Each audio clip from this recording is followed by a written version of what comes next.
Adoption and expensive, two words that do not always belong together. There are 120,000 children in the United States that are waiting for a forever family, and adopting through this option is extremely affordable.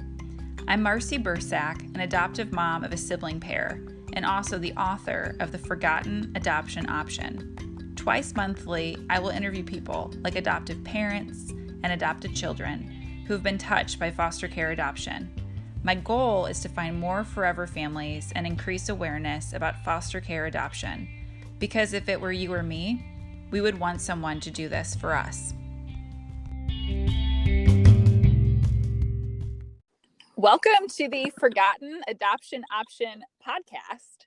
Today I have the pleasure of interviewing one of my heroes, the president and CEO of the Dave Thomas Foundation for Adoption, Rita Soronen. Hi, Rita. Hi, Marcy. I am so honored to be with you. Thank you for inviting me to this. It's such a treasured moment for me. Rita has been a voice for vulnerable children for the past 30 years. She currently leads the Dave Thomas Foundation for Adoption as its president and CEO. She's devoted her career to being a voice for children waiting to be adopted through the foster care system and has been successful in transforming key aspects of the foster care adoption process and system in North America. I am especially excited to have Rita as my guest this month because the Dave Thomas Foundation for Adoption just celebrated the 10,000th adoption through its program. What a beautiful milestone, Rita, that you have helped 10,000 children find their forever family. It's an exciting day, and we're so glad to be sharing this with you. And when you think about it, Marcy, that's 10,000 families, 10,000 children who were at risk of aging out of care who now have that safety and security of home. So it's an incredible day for us. It is incredible because so many things happen when we bring stability and love into the lives of children. And I'm just going to dive right in because for me, the Dave Thomas Foundation, I feel like I found you all when my husband and I were going through the foster care adoption training, and I was trying to figure out how to navigate my employer. So you all have been part of my family's journey since really the beginning of our adoption process. And so for those that may not be as familiar, I think many people know of, okay, there's Wendy's restaurant, and there's this guy, Dave Thomas, that founded it, but they might not know a lot about this foundation that he started. So can you tell us about Dave Thomas's heart for foster care adoption and why starting a foundation was the best way to make an impact on helping children who need us most in North America? Absolutely. And what folks may not know is that Dave Thomas was adopted. And although he was adopted as an infant and spent a few days in foster care, he also had a difficult family situation. His mother passed away when he was young. His father was a worker that moved frequently. And as a teenager, he actually left home and struck out on his own. And so he uniquely understood both that passion for adoption, because he still felt family was incredibly important, even with those challenges. But he understood, I think, particularly older youth in foster care who frequently are just out there on their own and having to figure out how to get a job, get a place to live, make themselves successful. So he then became this incredibly successful CEO of the Wendy's company and the Wendy's franchise system. And embedded in their heart is this notion of giving back to the community. So as he was getting later on in his career and moving a little bit out of that active CEO position, really wanted to start a foundation, the foundation that focused uniquely on adoption. But for him, for that conversation in 1992 when he started this organization, that kind of adoption that was not a robust conversation. We weren't talking a lot about kids in foster care and the systems and how to make sure that those children have every effort on their behalf. And he wisely started us as a national nonprofit public charity. It's not a family foundation or a community foundation or a corporate foundation, because in making it a nonprofit organization, he knew we would have to get out there and talk to the public in order to raise funds to keep going and to do the work that we do. But in doing that, we inevitably raised awareness about this cause and got that message out in a much more robust way. So, it is all due honor to Dave Thomas for the vision that he had and for the passion that he brought, not only from himself, but infused throughout the Wendy's restaurants, its franchisees and suppliers. And it's amazing, like you said, the strategy of thinking nationally and starting a conversation. Because you're right. I think a lot of people are very aware of infant adoption, adopting a baby, and they're aware of international adoption, adopting a child from a different country. But the foster care adoption space, while you all have done incredible work, it's still a work in progress, right? Which is why, yeah, my book, which we'll talk about later, I named it the Forgotten Adoption Option because people forget that there's this whole other subset of children that often get overlooked. Exactly. Yeah. And so tell us a little bit, because some of the listeners are people that might be thinking about this down the road or know someone. Some of them have already adopted or fostered through foster care. But for some, the term youth, what age range is that? And why are youth in foster care? And then some of those youth are available for adoption and others are not. Can you help kind of dispel some of that confusion? Sure. Children enter foster care first through no fault of their own. They've been abused, neglected, abandoned, and this system was created to provide a safety net for them, hopefully while systems surrounded their biological family and they could go home to their family. They might have just needed some assistance. Neglect is sometimes issues of poverty or of food or, those kinds of things that a family just needs a hand up in order to thrive. And so our goal is to get those kids back home. So for some children, though, that can't go home, the abuse is so egregious, or the case has wound its way through the juvenile justice and the child welfare system for the period of time that the court finally decides this family cannot be made safe enough for this child. And so they legally and permanently sever that relationship of child from family. And now we have essentially a legal orphan waiting for another family to step forward and adopt. Within the child welfare system, those children who've been freed for adoption can be from birth to 18, but about half of the children are age 8 or 9 or older. And what we know from research is the day a child is in foster care, they've been freed for adoption, and they turn 9, the likelihood of them being adopted decreases significantly because people traditionally tend to be looking for babies. They're not aware that there are older children in the foster care system. So we tend to differentiate at the Dave Thomas Foundation for Adoption. We want every child, whether it's a child in China or a child in the US, whether it's a baby or whether it's a 16-year-old. We believe that every child deserves a family, right? That's their birthright. But for Absolutely. the foster care system, there's this horrible disconnect that every year 20,000 of those children who've been freed for adoption, our job is to find them a family. We fail 20,000 times a year over year. Those children age out of foster care. They turn 18 and leave without the family we promised them. So that's where the Dave Thomas Foundation for Adoption has stepped in and said, we want to work on behalf, certainly of all children and advocate for all children, but we want to make sure that those children most at risk of aging out of care, children age 9 and older, children in sibling groups, children with special needs, children who've been in foster care for so long that they give up on themselves and they give up on the notion of family. And so they resist efforts at adoption. Those are the children and youth who we want to work on behalf. And those are indeed, I think, not only are all children in foster care tend to be the forgotten children, but certainly those older youth who've been there and the ones that have a lot of myths and misperceptions that surround them as well. So that's what we mean by youth in foster care. And that's how kids get into foster care. And hopefully, their trajectory out is that they go home. But if they can't go home, then we've got to get them into an adoptive family. Right. Because that adoptive family, I mean, thinking about at age 18, right? Like the rest of your life ahead of you includes things like maybe getting married and going to school and having all these wonderful milestones of just even holidays and having a family there for those important moments. And so I'm really glad to be able to help our listeners know more about where the need really is. Because I think sometimes we don't know if we don't see it or we don't think about it. And so you really helped put some details behind that. And you all, since 2004, you've been utilizing a program that you designed called Wendy's Wonderful Kids. And this program is your organization funds and trains recruiters all across the country at selected adoption agencies, both public and private.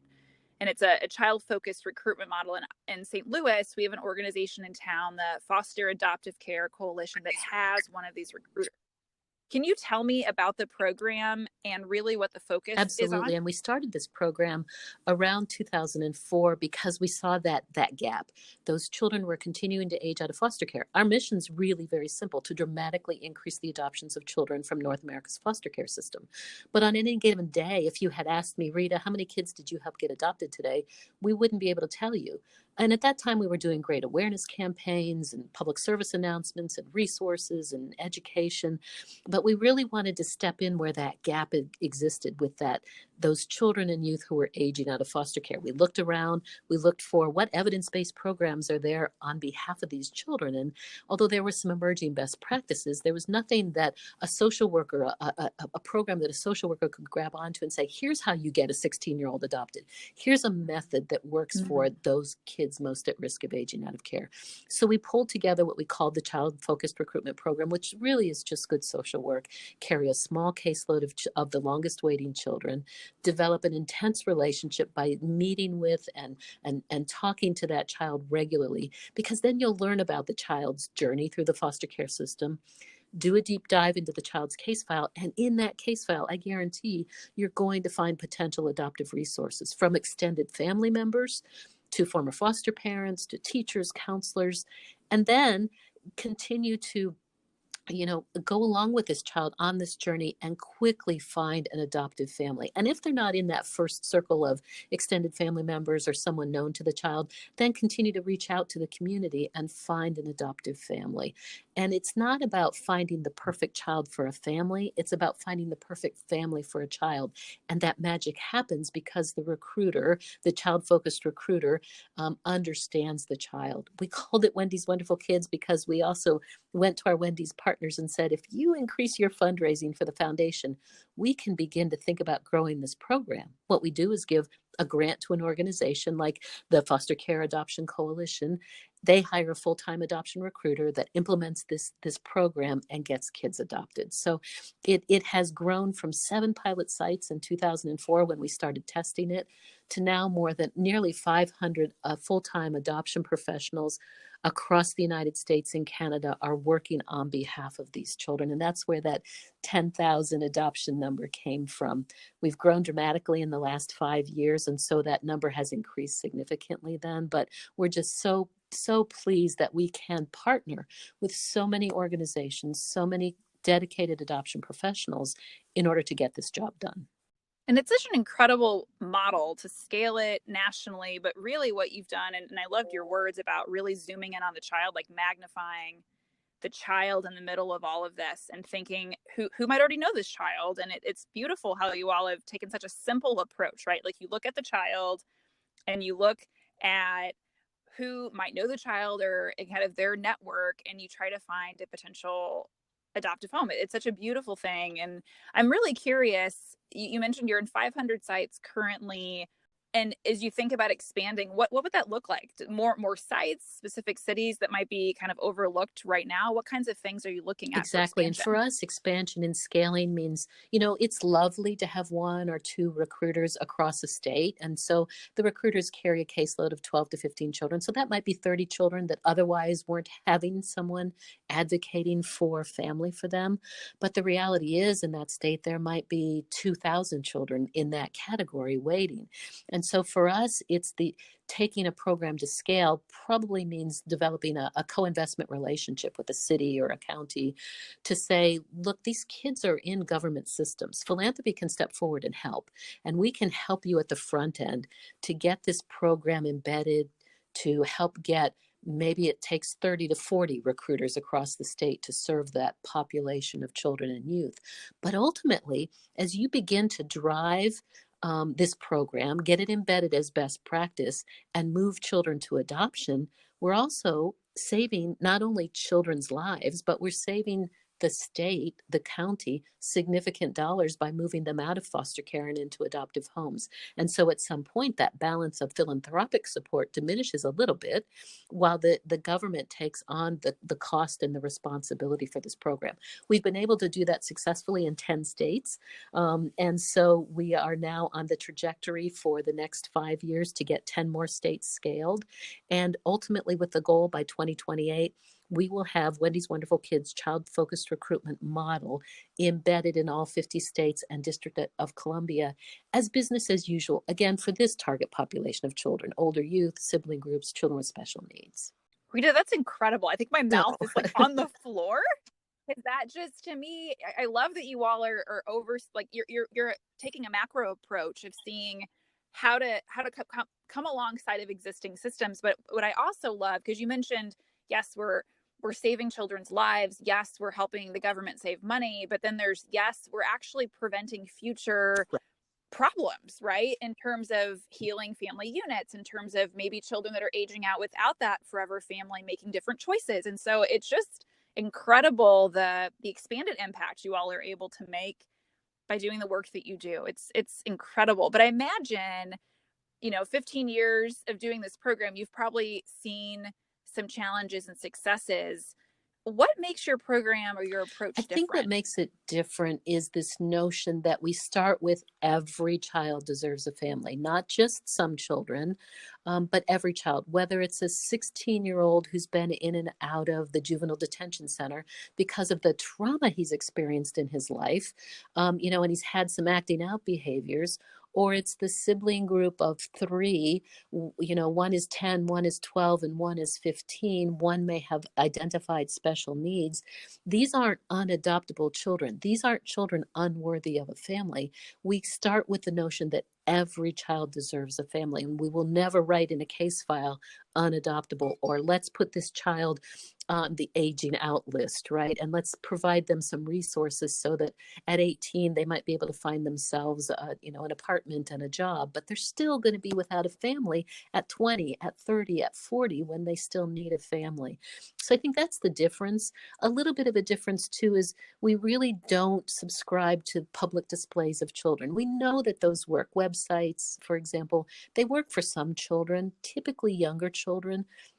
But what do they say to those children, particularly older youth, who have their face on a website, but they don't get adopted? It just reinforces that I'm not lovable, I'm not worthy, I'm not valued enough to have a family. So we want to make this a very personalized, responding to the child's needs approach. And we know it's also evidence-based. We put in place a long-term randomized control trial, rigorous evaluation from 2007 to 2011 that compared this model against business as usual in 26 states. And we found through the evidence that it's up to 3 times more successful than business as usual, exactly for this target population of children. So I think it's those things, the evidence base, the starting from the belief that all children deserve families, and then sticking with these kids for as long as it takes. We don't give up on them. We don't let them age out of the system. I love the approach of putting the child first. I just think about, like, an analogy is, if you think about, if your parent is ill and you're trying to find the best care provider in the area, you're not going to post online. You might, do like a social media post and ask for recommendations, but many people would probably go with their parent to that appointment to help figure out whatever was going on. And I love that you all have taken the same level of care and intentionality with children, because you're right, adoptuskids.org is out there, and there are profiles there. And I often have wondered that too, because my children, I have a sibling pair, and when I was first introduced them via email, what I thought was really interesting is they had a paragraph each, but there was no photo. And to me, that was like kind of like a foggy story then, of like, how do I get to know you? And then I got to read like inches of paper from different reports and things. And so I love that you all are having these social workers get to know the children so that they can then interact in a way as if they're really an extension of their family, or a really close friend. So it's beautiful. And I wonder, Rita, kind of going backwards, we were talking about some of the kind of negative outcomes that happen if kids don't get adopted and grow up without that. What are some of those risks? Because I know there's a lot of wonderful data, and the foundation really pays attention to that and tracks that. What are some of the risks that teens and sibling groups that age out can face Exactly. if And they're they're not adopted. profound when you think about it on a life basis. And this is not because they're bad kids. I don't want to give any kind of misinformation, but children and youth who age out of foster care at 18 or 21, if the state allows them to stay for a bit at 21, they age out without a family. They don't have that safety net to make a mistake, right? And so we know that that first year out of foster care, if a youth ages out, they're at a much higher risk of homelessness. 1 in 5 is homeless at some point during that first year. And those are the ones we know about. There are a lot that couch surf or just manage to get by. That alone should drive us to make change. But then that's compounded by an inability to get adequate education or employment, that a significant number of females are early parents. They become teen parents or early in their 20s. Not that that's necessarily a bad thing, but if they're on their own and they don't have a support system around them, they can begin to move back into systems.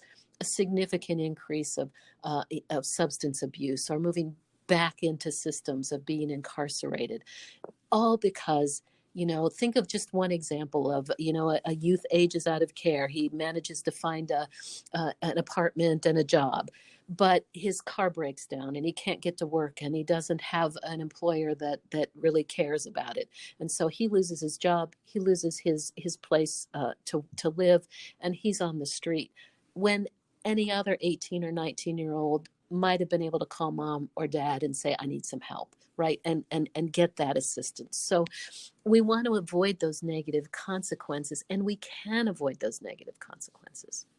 You're right. It's a stark difference because just Right. by base of what the support system is, it can really change the outcome. And Rita, I know that some people listening are like, Yeah, this is not for me, or maybe not right now. And but they think, but I can understand how these children, I want to help them. And so can you give some examples of ways people can help raise awareness about waiting children in foster care adoption that might be outside of the role of adopting a absolutely. child or sibling Absolutely. group? First and foremost, they can simply learn about the system and the children in foster care, and then they can become potential advocates, right, at a policy level in their community. Or they could become a mentor or a volunteer in a CASA program, or with their agency. They could provide, around holiday time, agencies typically need assistance with holiday gifts for families or backpacks for kids, those kinds of things for school. So there are lots of those little volunteer kinds of experiences that they could take baby steps into a system and find out what this is all about. Even something like checking at their place of employment.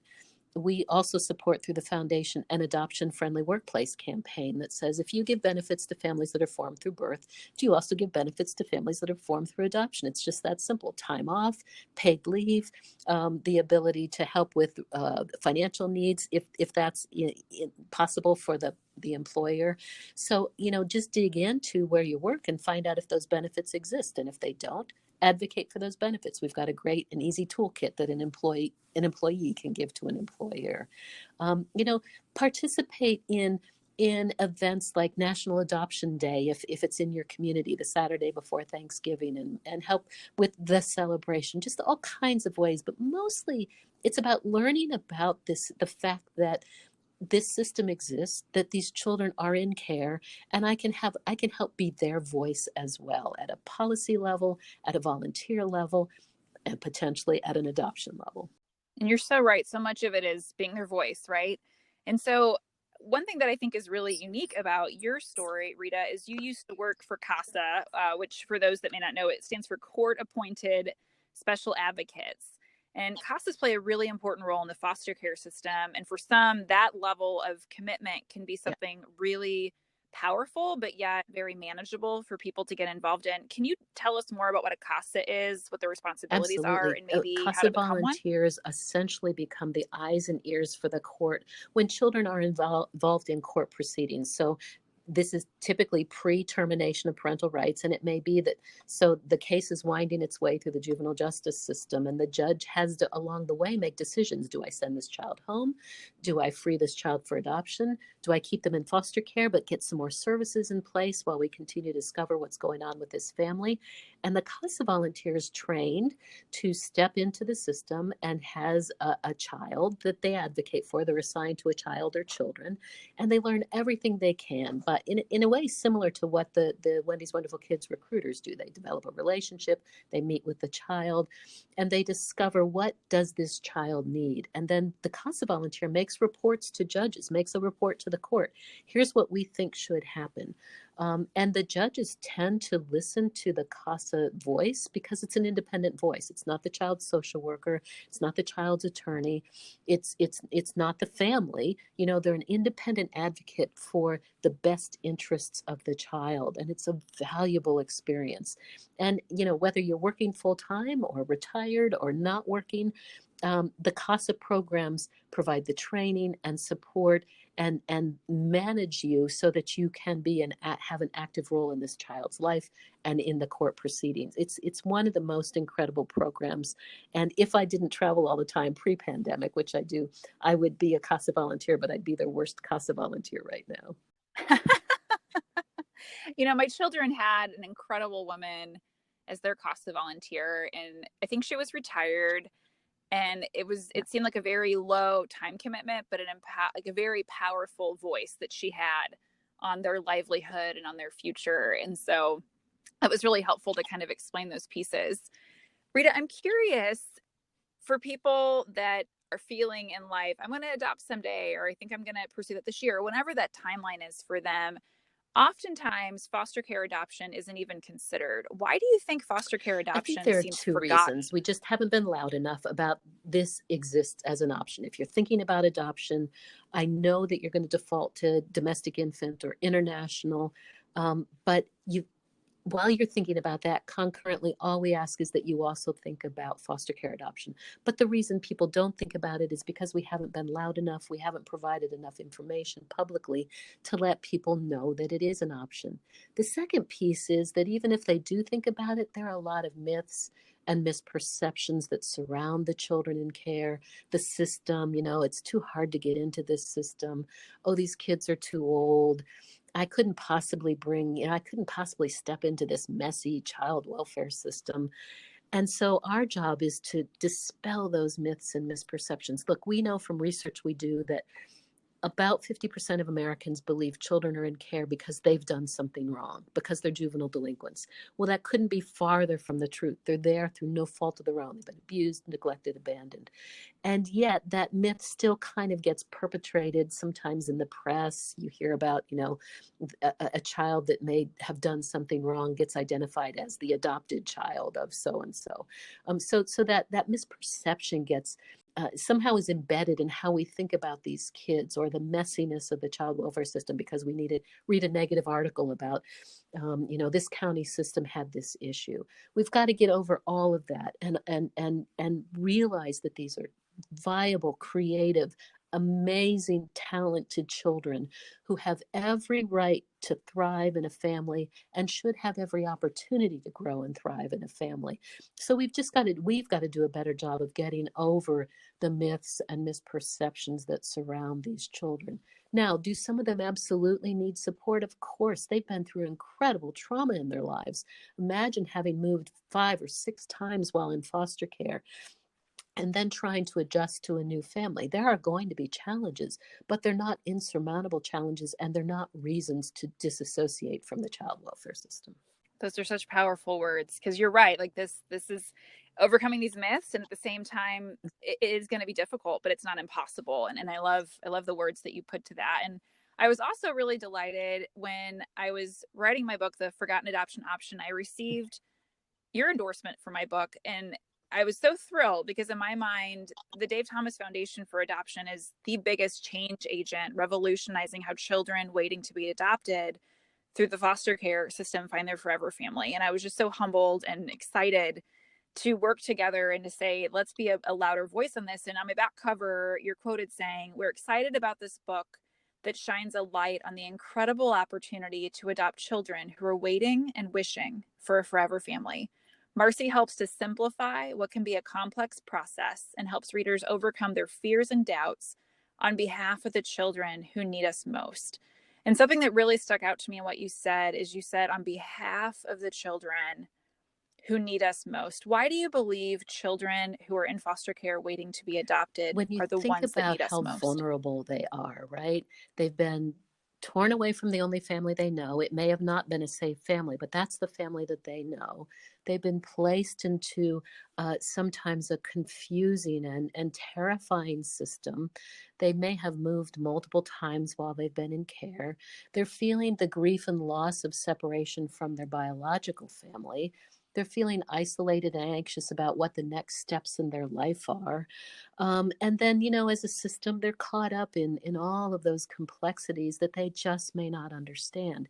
If our job as humans is to care for every child, and I believe that is our job as humans, whether they're our children or just children in our community, Mm. then what child needs us more than a fearful, sad, anxious child that just wants to be a kid? So it just feels like certainly sick children, need us as well. Lost children need us as well, but we have a system, a child welfare system that puts them at a disadvantage at times, particularly as they grow up in that system. And they need adults to step forward and say, this is not acceptable. It is not acceptable that we think this child doesn't deserve a family. So that's where that they need us the most notion comes in. Which is beautiful because you're completely right that it's easy Hmm. to say, oh, that's an older child. They don't deserve a family. And that's so wrong. And it's missing such an opportunity and value. My husband's paternal grandfather grew up in the 1920s, was orphaned, and didn't ever get adopted. And I Yes. think sometimes the stories turn out beautifully where people can pull, themselves up from their bootstraps and make something for themselves. But sometimes that's kind of the luck of the draw, right? Like, who do you know and how did that support system work? And I'm fully with you that the children that may not otherwise have any sort of love and care and stability in their lives, like those are the ones that we should be reaching out to and seeing beyond some of the exterior things that might look rough right now that can really smooth out with Look, time and and there with are love. no So perfect I families. fully There are agree no with you. perfect children. Go to any gathering of adults who have teenagers in their life, and as soon as you mention it, everybody's face screws up, right? So we know teenagers are a difficult Yeah, transitional stage. It's a normal stage. They're also the funniest creatures on earth, right? And they're the most creative creatures on earth. So we just have to do a little bit of mind shift and say, just because this young woman is 16, she's in foster care, she's been there for 4 years, and she may have some presenting issues right now, that does not invalidate her need for a family and the potential that she has when she finally has that security around her. totally. That's beautiful. You're exactly right because it's a picture Right. of how are we looking at it? How are we framing it to ourselves? So, Rita, as we're wrapping up, I'm curious because the Dave Thomas Foundation for Adoption is located in Ohio. Here I am in Missouri. You guys have done so much nationally. And so I know anyone, literally anywhere, can get involved and support the foundation. What are some ways Oh, that thanks for that someone could question. support Absolutely. First of the all, work we've of the got lots of foundation? free resources for people. So we want to be able to give out as much as we take in. And so, if someone's thinking about foster care or adoption, we've got a beginner's guide to adoption that you can download, or if you want to get copies of it, we'll mail it to you for free, and lots of other resources on the website, davethomasfoundation.org. But if they want to step in and help us, we're a nonprofit public charity. And so, we graciously accept donations and are grateful for people that want to become partners with the foundation. They can donate online, or they can find out more about us and see if their investment is worth making to the Dave Thomas Foundation for Adoption. But they can also begin to advocate for children. That's one of the biggest helps for the Dave Thomas Foundation for Adoption. Spread the word, spread the message that children deserve to have families, that the foster care adoption is absolutely an option. That's why I love your book so much, that it's an option in this country, that we can help these children. So just help spread the message in their place of worship, in their place of business, in their community center, wherever they gather with others. Just begin that conversation about kids in their community that are waiting to be adopted. So all of those ways help the work of the Dave Thomas Foundation for Adoption.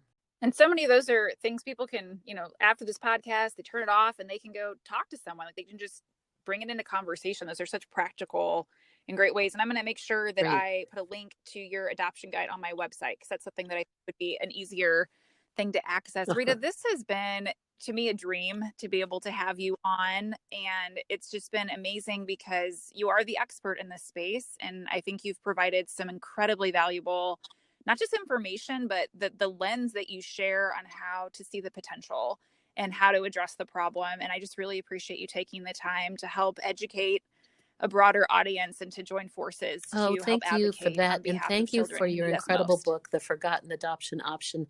We need as many advocates in the field and personal voices. You know, when people tell their personal story and say, I can do this, you can too, or talk about their feelings about this. It helps, I think, connect others to the cause. And when you say, I did this, other people go, oh, I can do that too. And that's the biggest leap into making foster care accessible and making these children available in our hearts, not just as something that we couldn't possibly do. So thank you for your book and for this podcast and for all that you're doing to help advance this cause.